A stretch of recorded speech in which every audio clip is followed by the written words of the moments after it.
Le secrétaire général de l'Association nigériane des étudiants en médecine NIMSA, Fortune Olai, a confirmé à l'AFP qu'exactement 20 étudiants et un médecin ont été kidnappés et que les ravisseurs réclament une rançon.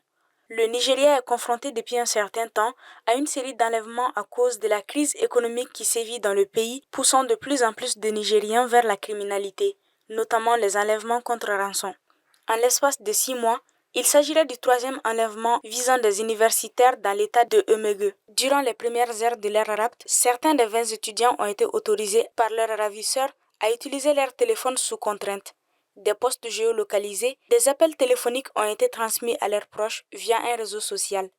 Vendredi, cet enlèvement avait été évoqué par Catherine Emen, chargée des relations publiques de la police de l'État de Benue, centre-est, où a eu lieu le kidnapping. Le déploiement rapide d'un nombre important de ressources humaines, de techniques pour aider la police de Benue a été ordonné, dont des hélicoptères, des drones et des véhicules tactiques spécialisés, a indiqué dans un communiqué samedi le responsable de la communication de la police nationale, Olumiyiwa Abejobi. Les chiffres sur les enlèvements sont peu fiables en l'absence de signalement de tous les cas.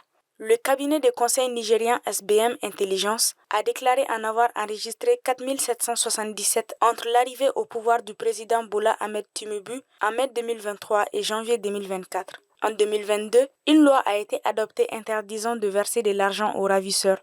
Toutefois, de nombreuses familles indiquant ne pas faire confiance aux autorités et estiment ne pas avoir d'autre choix que de verser la rançon réclamée. L'Association nigériane des étudiants en médecine a appelé au calme et a assuré que la situation était sous contrôle via son compte X.